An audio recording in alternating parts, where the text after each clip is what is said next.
You're listening to Megiddo Radio. Megiddo Radio is a radio ministry of Megiddo Media.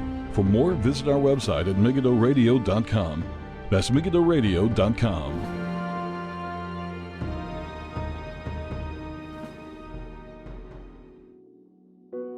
Welcome. This is Paul Flynn with Megiddo Radio for the 18th of April, 2017. Thank you all for tuning in. This week's show, we're going to be talking about Leighton Flowers. Somebody I've been aware of for, I don't know how long ago he did that debate with James White. And I've been listening to bits of what he's been saying on and off for the last... Again, since that debate. I'm not too sure when that was. Maybe that was a year ago. Time seems to fly sometimes. But to be honest, it's been kind of typical argumentation that I've kind of dealt with before. And nothing's really prompted me to respond to him or kind of refute him until now, sadly. And I'm going to talk about today the dangers of Arminianism. I realize that Leighton Flowers does not identify himself as an Arminian. I just want to state that out front, because if in the off chance that Leighton, you were listening, he's probably going to say, because one of the titles of the show is probably going to be The Dangers of Arminianism, because I don't want to focus necessarily on him, and that's what I try to do whenever I do a refutation. I want it to be in such a way that it's going to be a blessing to people. I might fail in how I put that forward in my flesh. I might fail in how I present it, and I might do it in a harsh spirit at times, because I'm a weak and fallen sinner, sadly. But that's sincerely what I want to do here. That it's not just going to be about Leighton Flowers. This is a bigger issue than him. And it can in any theological discussion or debate or whatever, it can get very personal very fast. But what I'm talking about today is the errors and the dangers of Arminianism. And again, I'm going to say, like, Leighton Flowers doesn't call himself an Arminian. He says he calls himself a quote-unquote traditionalist. To go to his soteriology101.com website, which...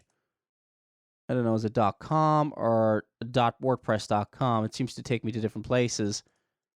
I think it's .wordpress.com. Anyway, so there's an article on here that is called The Rise of Soteriological Traditionalism. Soteriology, just in case I lose anybody, just means that the doctrine of salvation, how people are saved, things like that. Now, what does he mean by traditionalism? So I kind of, as much as possible, look, he is an Arminian. Look, people don't... it annoys me at the same time that people want to throw away historical distinctions. Yes, I know people say, well, I believe in eternal security, therefore I'm not an Arminian. That's not historically the way the term has been used. Let's not abandon it in order to kind of say, well, I don't follow Jacob Arminius, you follow... See, they want the whole argument. I'm not saying it's him per se. Look, I've only read this article, and I'm going to respond to it a bit. It's the latest article that he wrote called Self-Serving Grace. That, how to put it?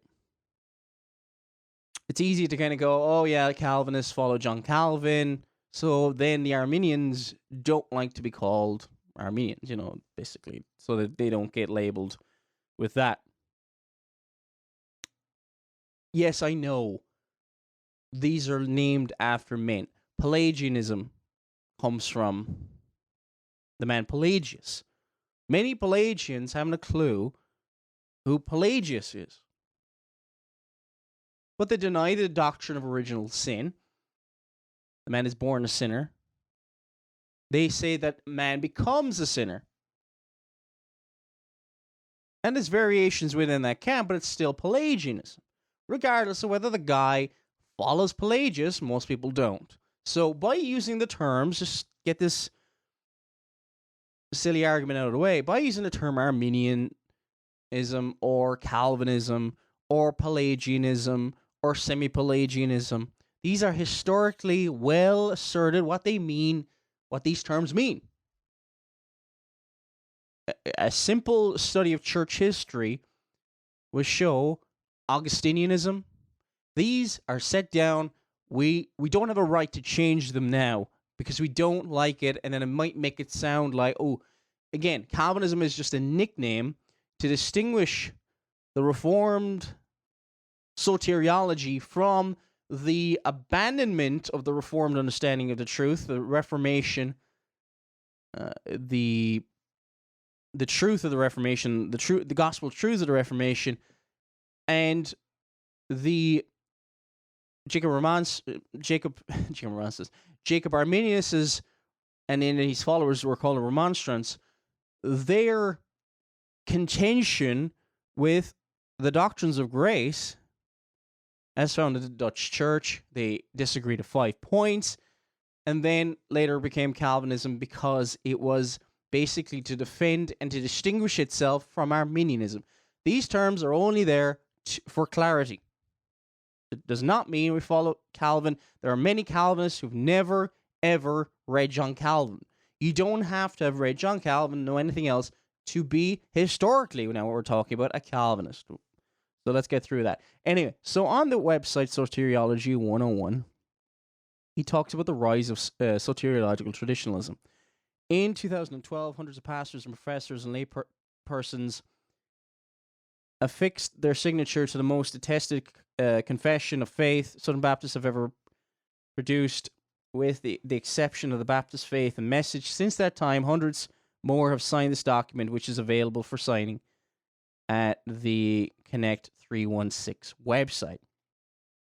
This is, by the way, it's not written by Leighton Flowers. It's written by Rick Patrick, who's a pastor of First Baptist Church, Siliquega. Is that it? And what state is that? AL. Again, I'm not from the United States, guys. So Alabama. So First Baptist Church, Siliquega, Alabama. Anybody from Alabama? Apologies for the terrible, probably pronunciation there. Now, and then he says a statement of the traditional Southern Baptist understanding of the God's plan of salvation was written by Eric Hankins, pastor of First Baptist Church of Oxford, Mississippi. Is that Minnesota? Yeah. Again, the shorthand. Anyway, whatever state that is. This document generated significant discussion, prompting the formation of the Southern Baptist Task Force on Soteriology, the branch of theology focused on salvation doctrine. Today, looking back, we are better able to assess the significance of these efforts. So this is fairly recent development, although they say, well, what's their historic roots? Again, this is Rick Patrick. This is published, by the way, on Soteriology 101, which is Leighton Flowers' website. First, we find the theological similarities with the Anabaptists in Switzerland during the 16th century. Later, we trace their theological stream from the General Baptists in England, the 17th century, and then he talks about the America. Interesting, I mentioned the Anabaptists. No, like, tracing Anabaptist histories, anybody who's gone through it, is notoriously difficult, and one conclusion that I can bring away from the little research that I've done is that there were reactionaries. There was many different groups that didn't agree with each other. You can get Michael Servetus, who rejected the Trinity. You can get Thomas Munzer, who was against a very charismatic. I don't mean charismatic as in personality, but charismatic as in the modern charismatic movement. Believes in sign gifts, miracles, wonders, and things like that. Was very anti the reformers in southern Germany. So there was all types and shapes. Generally, they were anti the Reformation. I'm not saying every single person who was an Anabaptist was anti the Reformation, anti the doctrines of grace. There's a whole history there of how the Reformed Baptists came about, things like that. But be that as it may, interesting how they look back to that. And generally, if you look at some of the writings of John Knox and all that, generally they were writing against an Anabaptist opposition to the doctrine of predestination, a doctrine that they saw as so central to our understanding of how God is sovereign in salvation. So that's just to give you a tiny bit of a background. And also, Leighton Flowers has served as Director of Youth Evangelism for Texas Baptists since 2003. And they are basically, according to the TexasBaptist.org, the Texas General Congregation of Texas encourages, facilitates, and connects churches in their work to fulfill God's mission of reconciling the world to Himself. So it says we are a fellowship of transformational churches sacrificially giving ourselves to God's redemptive purpose. That can mean anything in any churches. So it's Baptist General Convention of Texas. So that's what that's linked to, and he is what does it say again? The Director of Youth Evangelism, and he was named as Director of Apologetics in 2016 for Texas Baptists. Group I've never heard of before, honestly. Okay, so let's get into the latest article. Back in March 24th, 2017, he wrote an article, Leighton Flowers, and again, he's put out a lot of material. Mostly, it seems every single second show seems to be about James White or something like that. So I kind of stayed away from it. I just said let's have them at it, and honestly, there wasn't really much there to respond to from Leighton Flowers. If I'm being honest, and I listened to quite a bit of the debate, it was just a mess. His attempted exegesis of Romans chapter 9, the debate they had, I don't know, was it a year ago now? Maybe. So, anyway, when things become incredibly messy like that, I generally don't use them for refutations. But anyway, in an article he wrote for the website Soteriology 101, it can be found on the website, soteriology101.wordpress.com.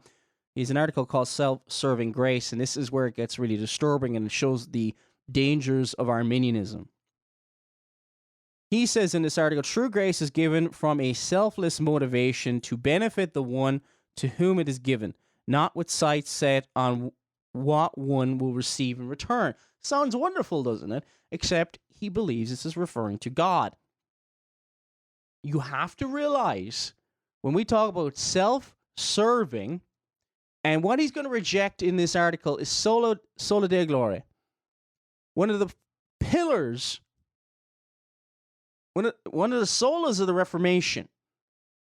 Now, we have Arminian brethren, right, who would believe,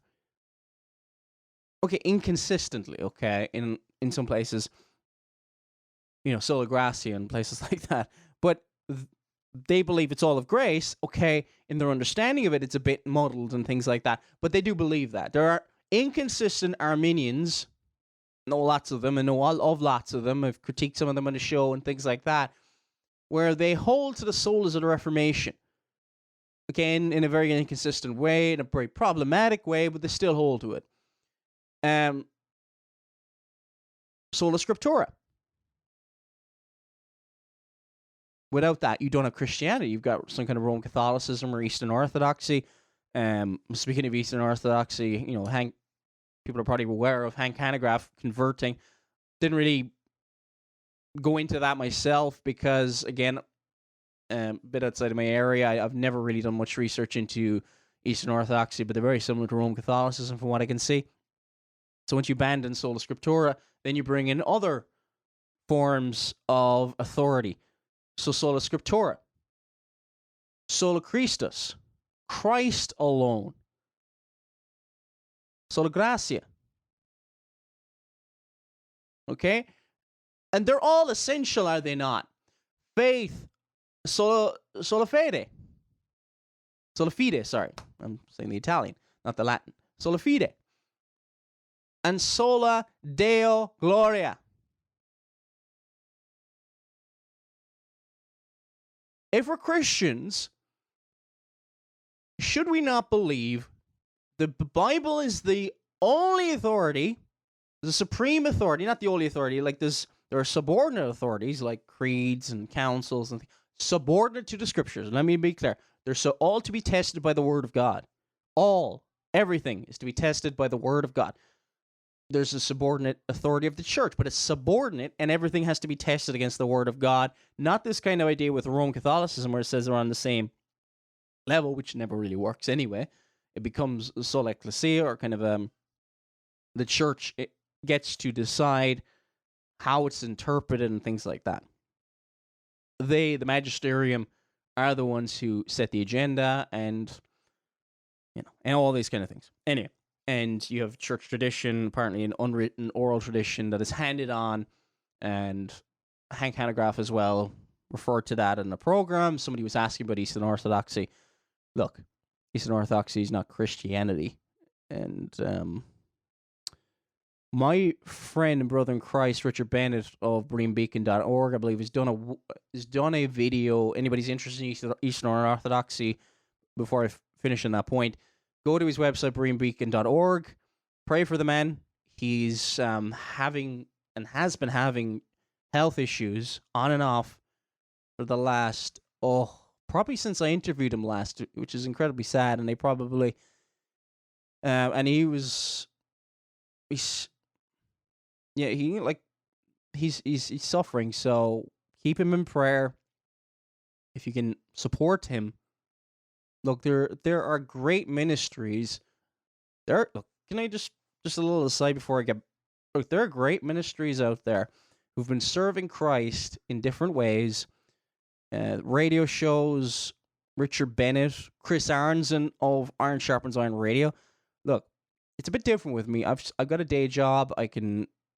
Yeah, it is a bit of a struggle to sometimes, because my life is getting really hectic at the moment. But there's some great ministries like that if you feel led, support them, pray for them, and if you can, help them financially. Nobody's asked me to say this on their behalf, but Chris Aronson, Iron Sharpens Iron Radio, he does a lot of work. He's a very gracious brother in the Lord. Really like his show, really like going on his program. Again, Richard Bennett. Just if you can't, no, and I always keep saying this, local church come first. You give to your local church, you pray for your minister, get the basics right, and then there's these other things as well that you can give to and support. Trinitarian Bible Society are doing amazing work in different countries of the world.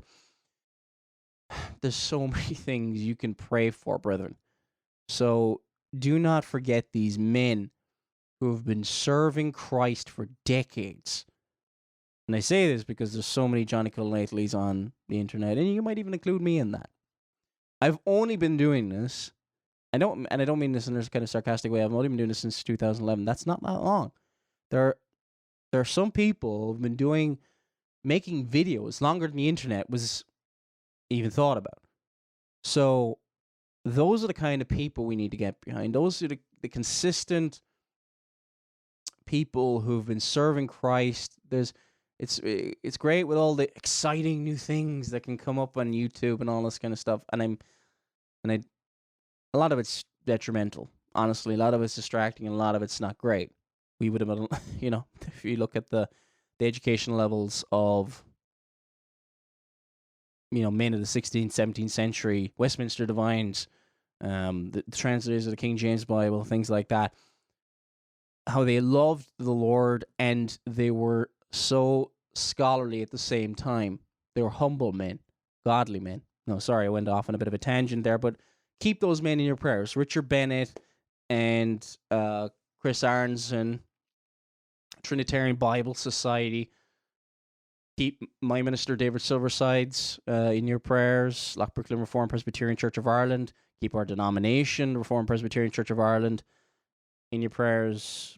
So many things going on, so keep them in your prayers. I know that they appreciate it. Pray for, future ministers, those who will potentially serve. There's 3 men in our seminary at the moment training to be ministers in the future and all that. All right. So Now, so, okay, we went through the solas. We'd all agree that they're essential, aren't they not?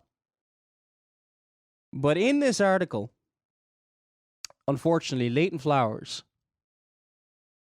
denies Soli Deo Gloria. Doesn't say it in so many words. He doesn't come out and say, I deny Soli Deo Gloria.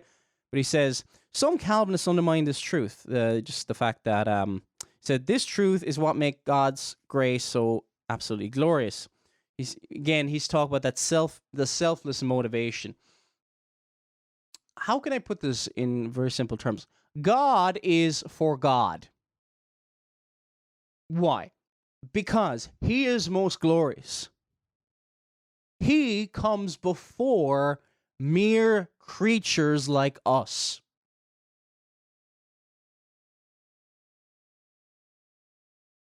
If I've lost you, you're not interested in Christianity. It is some form of self-esteem, man-centered theology. Nothing to do with the scriptures. The scriptures are all about God. Soli Deo Gloria. And this shows the danger. Now, he doesn't say he's an Arminian, but he is an Arminian. He's a synergist at the very least. He's an Arminian. He's some kind of form of synergist where he believes salvation is in man's hands. It depends on man how he will choose or how his will act. To choose or reject God, it is in man's hands, regardless of what they may say or what they may deny, which is in complete denial of John 1:13. He says, some Calvinists undermine this truth by suggesting that the grace God gives is given with the ultimate purpose of his own self-exaltation. The first commandment, I am the Lord your God, and you shall have no gods before me. If God's purpose is not to exalt himself primarily, if there's something else before that, anything before that, like it is in our case, that makes him an idolater. Can we see how this is serious? Can you see how this is serious and how, look, the system of Arminianism opens the door. It opens the door to Romanism, atheism, and all these other systems because it puts the power. It makes mere man, more powerful than God. God can't convert him. It depends on man. And that affects how you evangelize. That affects how your church worships God. It affects everything.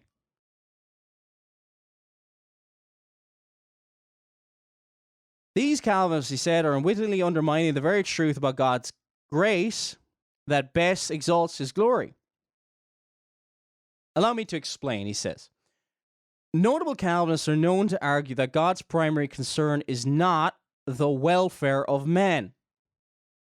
Notice, what is number one for God? His glory, right? But for himself and his glory. Surely any Christian, regardless of who you are, should believe that God is for God. Let's go to anywhere. Read Ephesians chapter 1, but I'm just going to quote a few verses here. Ephesians chapter 1, verse 6. I'll read verse 5 as well. Read verse 4 to verse 6 read quickly. According as he has chosen us in him, that's Christ, before the foundation of the world, that we should be holy, without blame before him in love, having predestinated us unto the adoption of children by Jesus Christ to himself, according to the good pleasure of his will. He chose them. Verse 6, to the praise of his glory, of his grace, the wherein he hath made us acceptable. You can also read verses 12 and 14 of that same chapter. Read the whole chapter. It's all for him. You were saved for him. And even those reprobate. Romans chapter 9. I have to read from verse 17 onwards. For the scripture saith that Pharaoh, even for this same purpose have I raised thee up, that I might show my power in thee, that my name might be declared throughout all the earth. Therefore hath he mercy on whom he will have mercy, and whom he will he hardeneth. Thou wilt say then unto me, why doth he yet find fault? For who hath resisted his will? Nay, O man, who art thou that repliest against God? Shall the thing formed against thee say to him that formed, why hast thou made me thus? Hath not the potter power over the clay? Now, picture this, the clay of the same lump to make one vessel unto honor and another unto dishonor. What if God, willing to show his wrath, to make his power known, he shows his wrath, make his power known, enduring with much long suffering the vessels of wrath fitted to destruction, that he might make known the riches of his glory? Why? In the same whole thing, talk about reprobation, those who are fitted to destruction, that he might make known the riches of his glory on the vessels of mercy that he had aforetime prepared unto glory. That line again, that he might make known the riches of his glory. All these things are done for his glory. So that's where the reformers believe in Soli Deo Gloria. One of the enemies of that, the Jesuits, I can't remember the exact Latin phrase, Majorum Deo, I can't remember it was like to the maximum glory of God. And briefly what they meant was they could add to the glory of God. The Reformed understanding, no, we cannot add to the glory of God, but we can point towards his glory, make his power known, make his gospel known, that he may be glorified. We can't add anything. But the Jesuits, many of the Anabaptists, can't say all of the Anabaptists, believed that they could add something to the glory of God.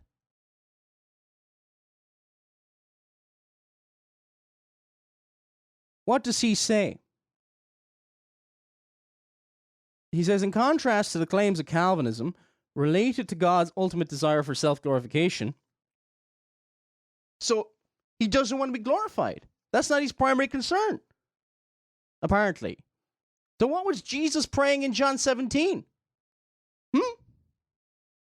Was he all concerned primarily about the souls of men? Go briefly to John 17.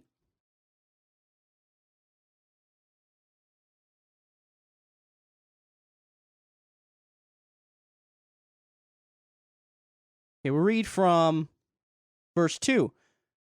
I'll read from verse 1. These words spake Jesus, and lifted up his eyes to heaven, said, Father, the hour is come. Glorify thy Son, that thy Son also may glorify thee, as thou hast given him power over all flesh, that he might give eternal life to as many as thou hast given him. And this is life eternal, that they might know thee, the only God, and Jesus Christ whom thou hast sent. I have glorified thee on the earth, and I have finished the work which thou hast given me. What has Christ done? Glorify the Father. Verse 5, And now, O Father, glorify thou me with thine own self, with the glory which thou hast had with me before the world was. And I have manifest thy name unto the men which thou hast given me of the world. Thine are we, and thou hast givest them me, and they have kept thy word. Now they have known that all things whatsoever thou hast given me are of thee. For I have given unto them the words which thou gavest me. They have received them, and have known surely that I have come out of thee, and that thou believest that thou hast sent me. So verse 4 and 5 talks about his primary concern. Verse 10, we're just going to skip ahead, just even verse 9. I pray for them, whom thou. whom the Father gave to the Son. Who's that? The elect. I pray not for the world. That alone just refutes Leighton Flowers' humanistic claims, putting man's concerns first, mere creatures first, which thou hast given me, and they are thine. And all mine are thine, and thine are mine, and I am glorified. I am glorified in them. He says, traditionalism, that's what he supports, emphasizes God's concern for humanity over and above his concern for his self-glorification. Yeah, no verses in any of this, but I'm going to skip ahead. I'm not going to go through it. Well, just back when I was in college, he said, I was very drawn to the Calvinistic teachings about God's desire for his own glory. This is especially attractive to me coming out of a more secret, quote-unquote, seeker-sensitive movement that seemed to put way too much focus on pleasing man rather than on glorifying God. And what are you doing? Well, how much focus should you put on pleasing man? How much glory? What primary emphasis? Because if your primary emphasis of your church, look, we should save, we're sent to share the gospel, and we pray that many people be saved. But that is not our primary focus and reason for being here. If we are, and nobody gets saved, just say for a long time or year or whatever. No, our primary thing is to glorify God in everything we do. Point towards Christ.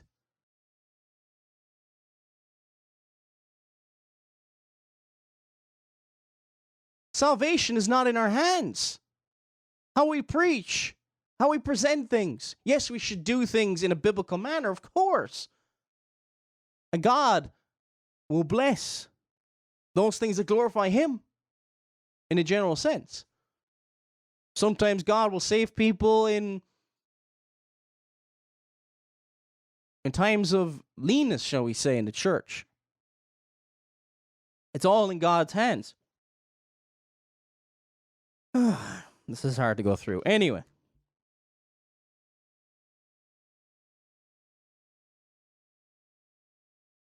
Let's go through the next paragraph. Regardless of what some like Calvinists... So he's saying, some of the accusations will say they would have to be, quote, man-centered, unquote, selfish, humanistic to do so, right? To deny that his primary focus is his glorification. Like God is for God. A blogger, a couple of days ago, put out this on a website called reformationcharlotte.org. Blogger by the name of Rob Nelson. Never heard of him before, but he made a very good point. If God's main motivation is not Soli Deo Gloria, then God is an idolater. If God is not moving to glorify his name, he is in sin. Very aptly put. So he says, regardless of what some of my Calvinistic friends may think in the jury out of Calvinism, I did not abandon the truth that God seeks to reveal his own glory. That's not the same thing, just to reveal your own glory. Instead, I realize that God's glory is best revealed in his self-sacrificial love for all. What, just to reveal his glory or to exalt his glory? For thou hast magnified thy word above thy name. The entire scriptures is there to exalt Christ, to exalt his glory. But it's just about revealing it. What's the most pressing thing for God? Man's welfare.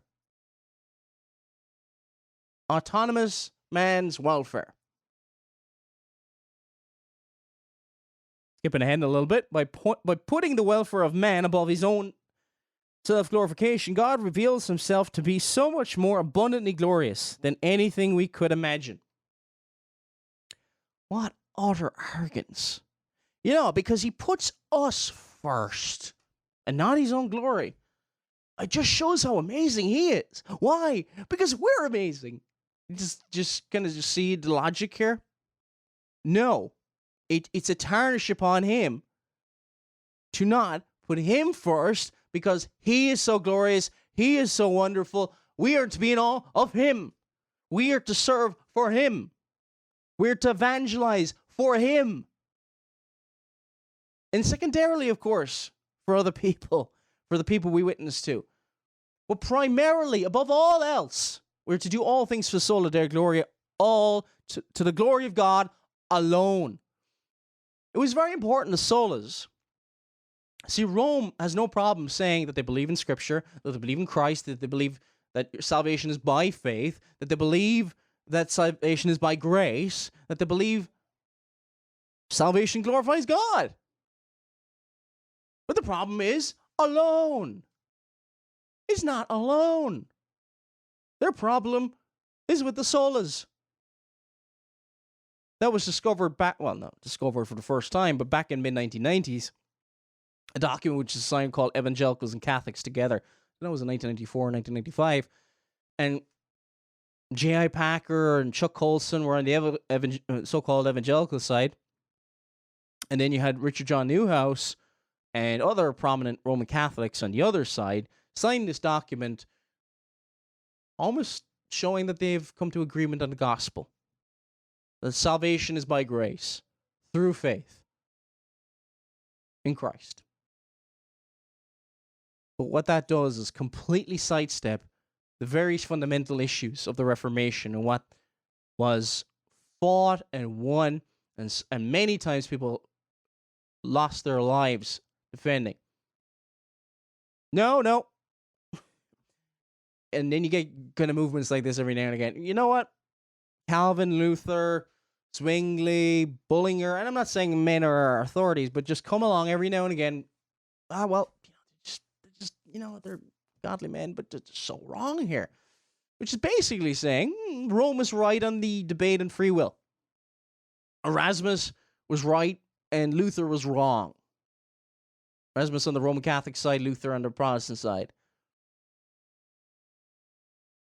The Jesuits were right, if you believe Leighton Flowers, and the Jansenists, both of these groups were both in the Roman Catholic Church, but the Jansenists were Augustinian. I don't know how orthodox they were outside of that.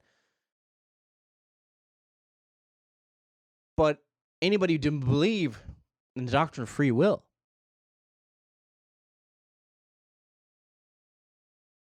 and sided with Augustine, pretty much with the early church. And people make this kind of thing, like if you agree with the early church, it's such a throwaway term, oh, I love this denomination because it's the early church and all this kind of thing. It's an easy throwaway sentence because very few people actually look into. It's very hard to study the early church because you're primarily going on secondhand sources, and you hope your sources are good, and the best you can really do is really read as much as you can, which is there's like truckloads, Irenaeus against heresies, anything you get on Ignatius of Polycarp, and a lot of be honest, like a lot of people haven't even read these things. I've read pieces here and there, quotations that show that many people in the early church believe in justification by faith alone. They believe in sola scriptura.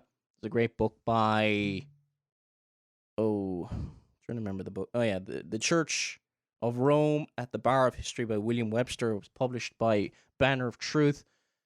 And that is an excellent book, basically comparing the Church of Rome with their own claims of history and showing that they fall well short. And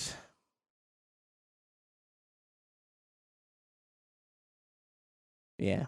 Anyway, so let's go back to Leighton Flowers before we get off on too much of a tangent. Now so he puts the welfare of man above his own self-glorification, apparently. He rejects Soli Deo Gloria.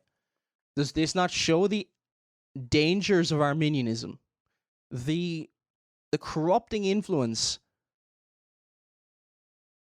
God, by not being exalted, show how glorious and amazing he is, according to this system.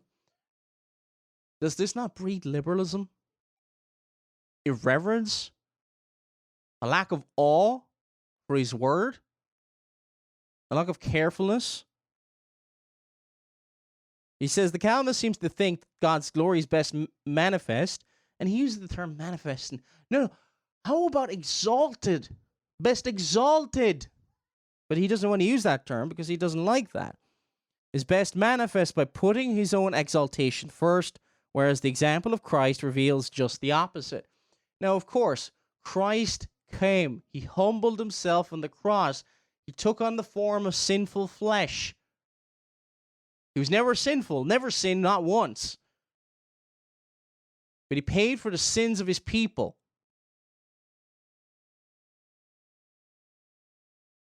And yes, he is the human example to follow. Absolutely. But he was still always God. He goes to the end. The verse that people often talk about, the kenosis, that heresy. I'm not saying he's teaching the kenosis. I'm not too sure exactly what he is saying. I'm trying to give him the benefit of the doubt here. But he quotes Philippians chapter 2, verses 1 to 9. And he said, who being in the nature of God did not consider himself equality with God something to be used to his own advantage. Rather, he made himself nothing, poor rendering of that term, by taking the very nature of a servant. I'll just go to Philippians 2, verse 1 and 9 in the Authorized Version.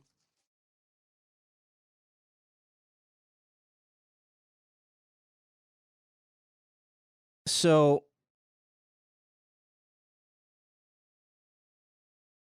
this is in Philippians chapter 2, verses 1 to 9. He made himself of no reputation and took upon the form of a servant and was made in the likeness of man. That's the whole point of the verse. Not that he became nothing, not that he... I can't remember, I think this might have been Albert Barnes, but he's put it really well, that he disrobed of the outward garments of his glory. Not that he became any less glorious or God, but that he disrobed, he came down from heaven and came into the sin-cursed earth for his people. That's how he humbled himself. And yes, he came to serve and to seek and save that which was lost. He set the example for us to follow, that we would serve one another. Not that we think, oh, God's going to serve us now. If you think that, that's satanic. No, we are to serve one another, and we are to serve God primarily above all else.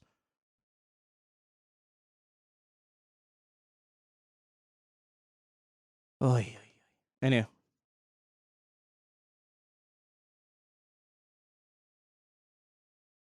It says it's a way of him, emptied himself, rather, anyway, the better rendering of that is poor hymns been written over the years on this verse, but I digress. He said he made himself of no reputation. No reputation. To understand that, Isaiah 53. Get more of a flavor. Not that I'm going to go into this in huge detail, but Jesus was glorified. The Father was glorified in all of this.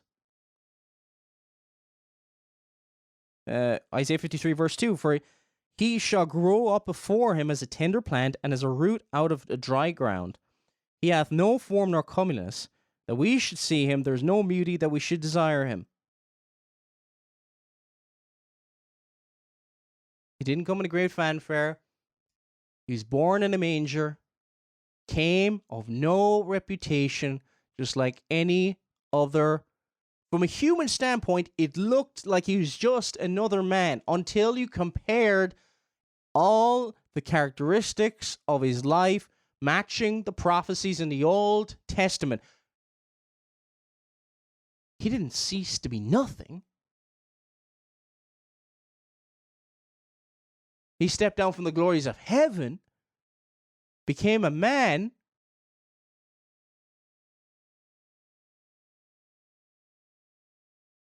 it's such a shameful thing that is being used to say, and there's no verses here,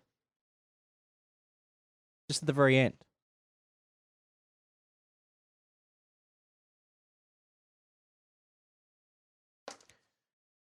He quotes Timothy Keller,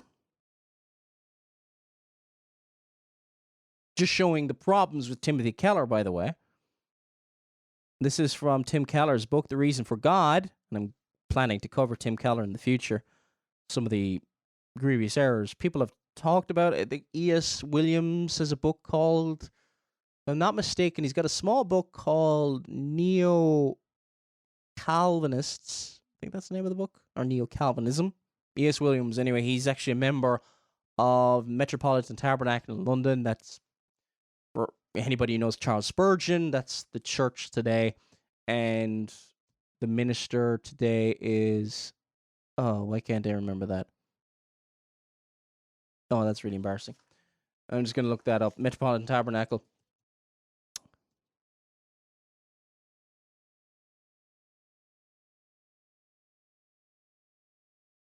Another fine minister of the gospel. I've heard him preach many, many times as well on sermon audio and things like that. And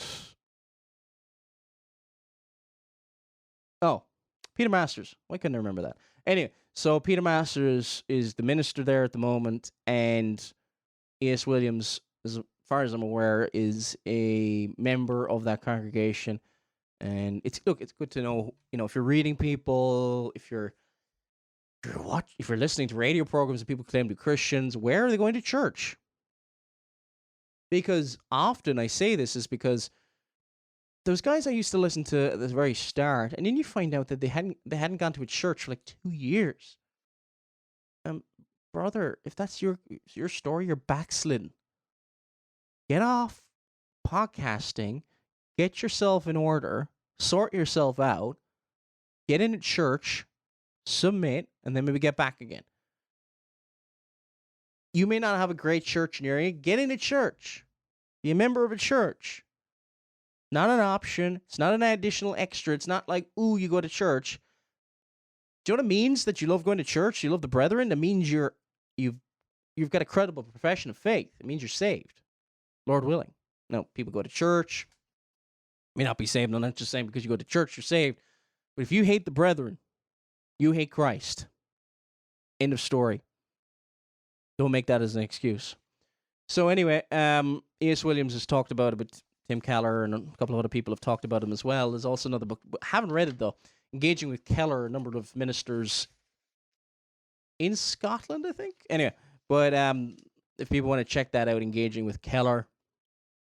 I haven't read the book by myself, though, by the way, but I've heard people have read it and thought it was good.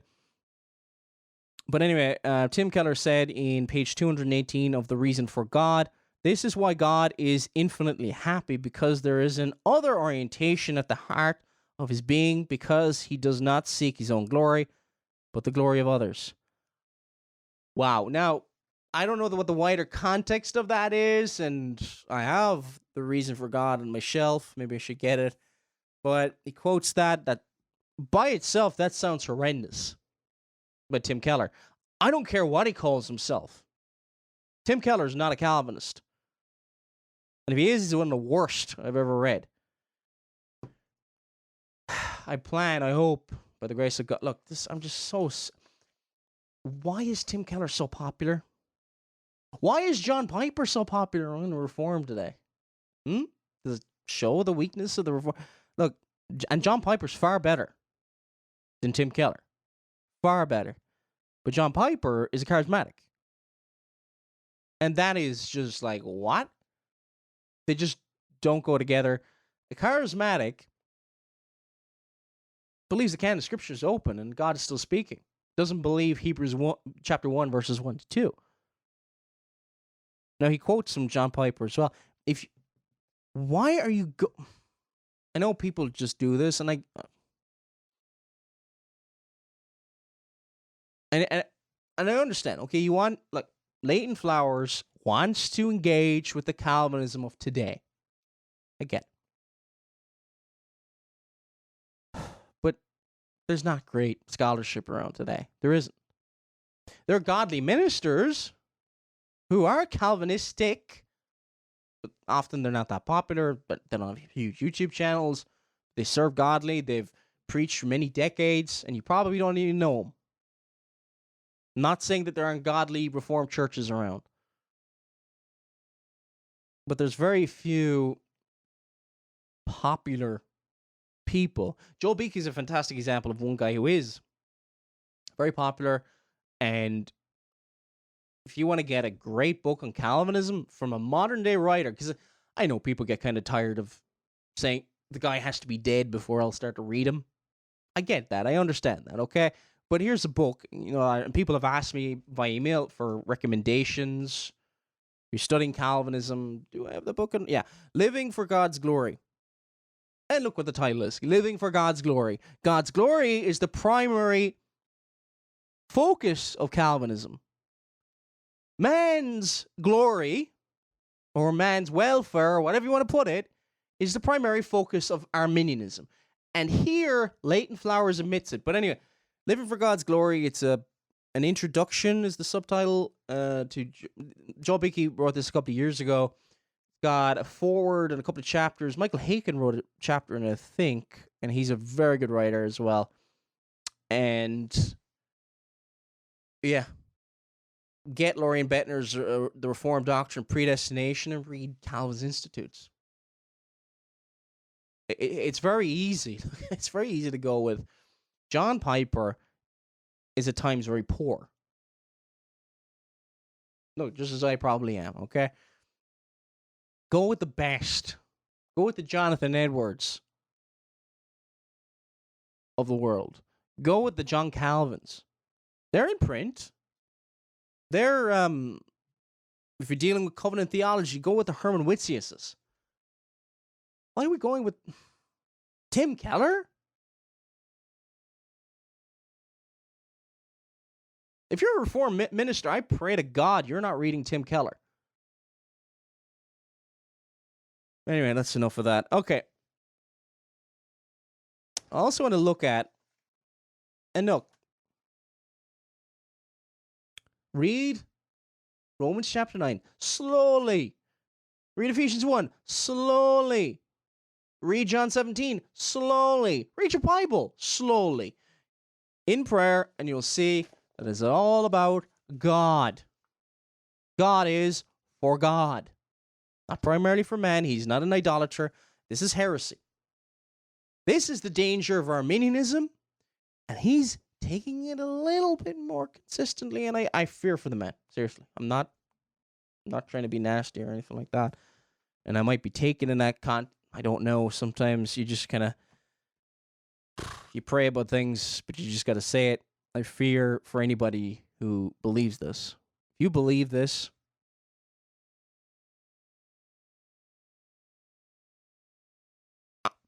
I don't know about your heart. I don't know how much you love or don't love the Lord Jesus Christ. But examine yourself, and this should be the message for anybody, including myself. Examine yourself and see if you be in the faith. Let's not be kind of like, I'm a Christian too.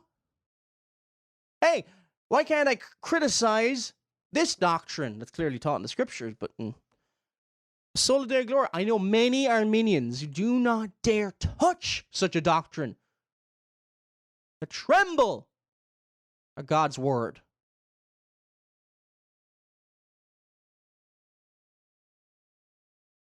So that's that article. I don't think there's really much else to add on that article, but I just want to end with a few comments. I said earlier that it leads the dangers of Arminianism. I just want to end with the comments of Augustus Toplady, who wrote a book during his lifetime when he was alive. I can't remember. Let's get the title of the book in front of me here. This book could be found. It's not. I don't think it's in print anymore. I loved it. I read it there. Oh, finished it a few months ago, and it talks. It's called. The book is called Historic Proof of the Doctrinal Calvinism of the Church of England. Now, this might sound like, oh, this is only dealing with the Church of England. How will this help me? I think no. It's excellent. To be honest, okay, he's very Anglican in places, but not too often.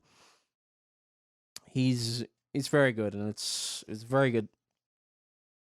Now, to be honest, I don't know if it's in print again. Historic Proof of the Doctrinal Calvinism of the Church of England. He goes through different periods of time.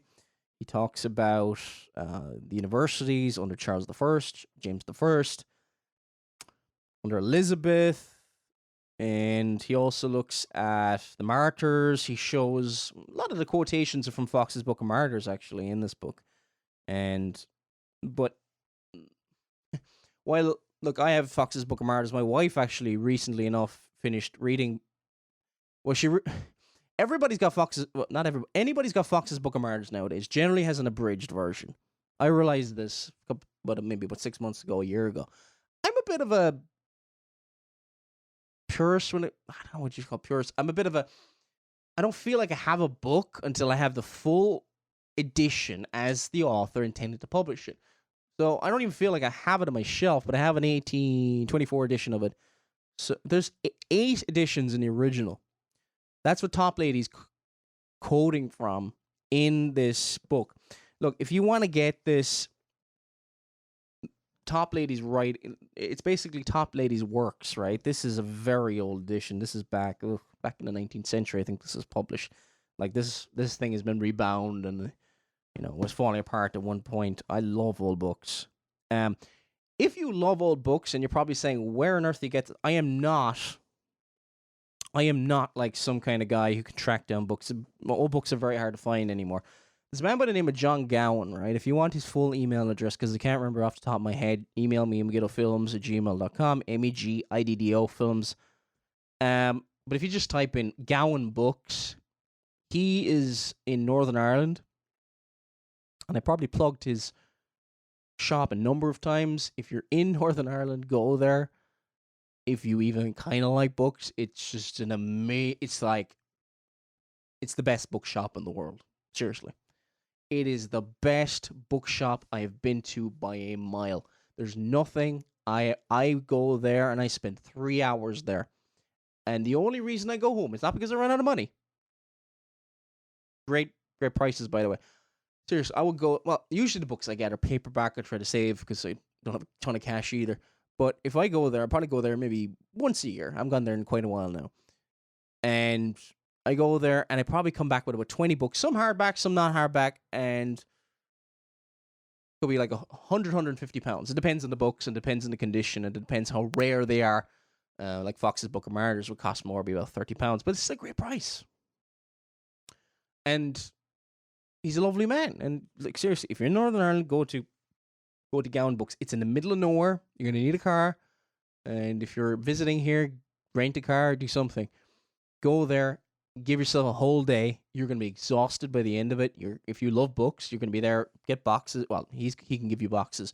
Anyway, that's if you want to get old books by Puritans, that's one place. It's probably maybe there are other bookshops like in the world. I don't know of any. I think it's just a really, really special place. If you want the email, megiddofilms@gmail.com. Gowan Books. It's in Northern. You can also order. He's got catalogs. You don't have to go there physically. If people love books and say, we can't get this stuff in print anymore. They're all secondhand. And look, he doesn't ask. The prices are very, very good. Very good. They're brilliant. You charge a lot more if you wanted to. Probably shouldn't tell him that. Anyway, so we're going to go back to the comments of Augustus Toplady. And the last page of this book, now this is page 278 of the works, right? He talks about Arminianism leads to atheism. And this might sound outrageous to some people who are traditionalists or whatever you want to call yourselves. He says, I wish that the workings, even of atheism itself, may not administer to your lordship's just ground of indignation and alarm. For this also, Arminianism has paved the way by despoiling the divine being, among other attributes, of his unlimited supremacy, of his infinite knowledge, of his infallible wisdom, despoiling, just putting it aside, of his absolute independency, of his eternal immutability. And is this not what Leighton Flowers is doing here? And is this not what the atheist does? He says, the atheist says God is nothing. And what does the Arminian or the traditionalist, whatever you want to call yourself, do?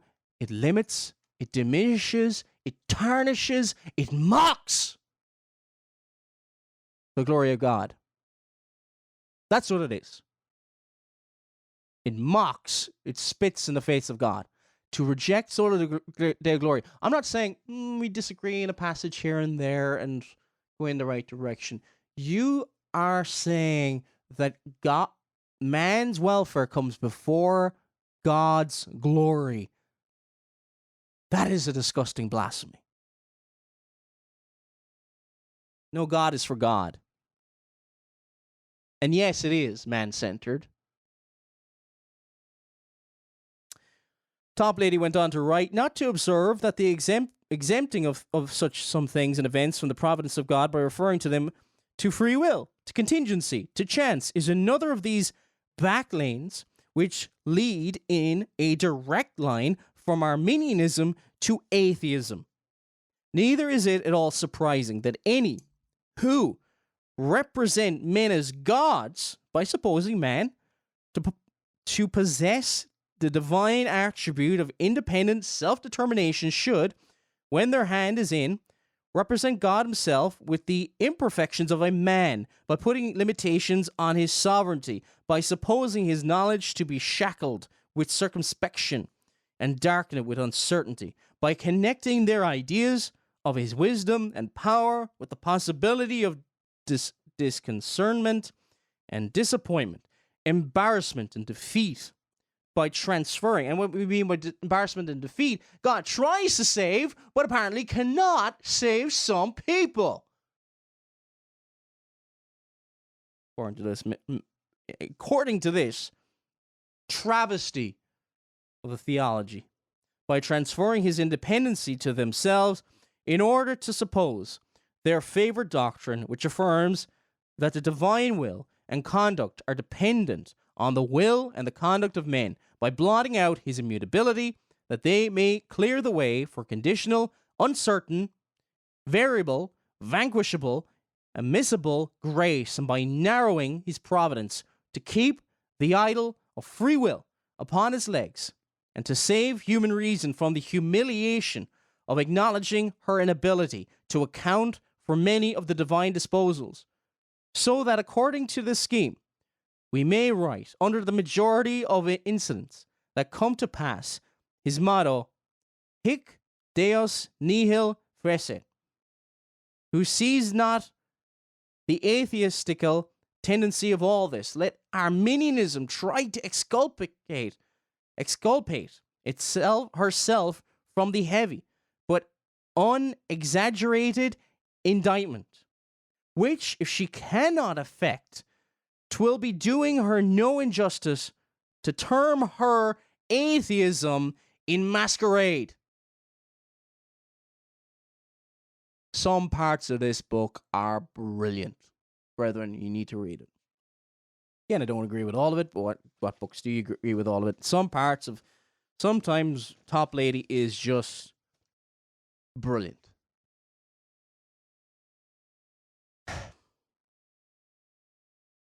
How important is this doctrine? And a very similar and the very centrality and importance of the doctrine of free will and all this predestination and all these kind of doctrines in that historic debate between Erasmus of Rotterdam and Luther. Martin Luther. Martin Luther. Even though he tore shreds out of Erasmus in his book, The Bondage of the Will. It's basically a response to Erasmus. He praised him just at the very end of the book, and he said, I give you great praise and proclaim it. You alone in preeminent distinction from all others have entered upon the thing itself. That is the grand turning point of the cause, and have not wearied me with such irrelevant points about popery, purgatory, indulgences, and other baubles. Other silly things, that's basically what it means. Rather than causes, which all have hitherto tried to hunt me down, though in vain. You and you alone saw that the great hinge... No, you and you alone saw what was the grand hinge upon which the whole turned. This is such an important issue. And when you grant man self-determination, who will support that? The atheists, the liberals, those who hate God. While I'm not saying that every Arminian hates God, there are inconsistent Arminians out there, possibly going in the right direction. I was an Arminian for years. I was highly inconsistent. Praise the Lord that I was highly inconsistent. But when you consistently go along, as Leighton Flowers is doing, and follows the way of, I think he even mentions, doesn't even mention here, I think he mentions in the article that he follows the way of, I think it's this,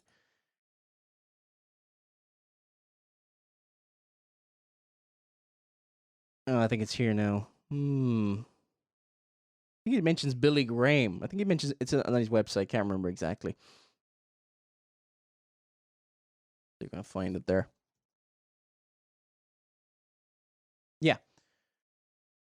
If you want to follow the ways of, I don't know the other men, of the Herschel, Hobbes, and Adrian Rogers, and they said they use the term traditional for the basic view of salvation. This is going back to the website Soteriology 101, held by Herschel, Hobbes, Adrian Rogers, and Billy Graham.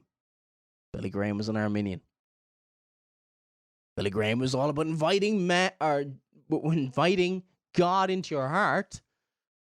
And our brother Richard Bennett has got some articles on Billy Graham.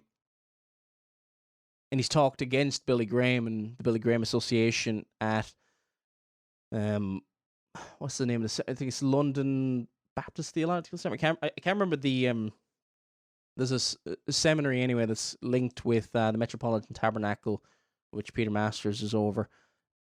And Richard Bennett has gone there a few times. So if you look up on YouTube and type in Richard Bennett, Brian Bacon, Metropolitan Tabernacle, those lectures are great. They're from about 10, 15 years ago. Following the way of Billy Graham. Could you get more man-centered than Billy Graham? Remember the striking words of Augustus Toplady. Are we going to glorify God? Are we going to have our theology exalt God? Or is our theology going to exalt men? So I'm Paul Flynn. May God bless you all.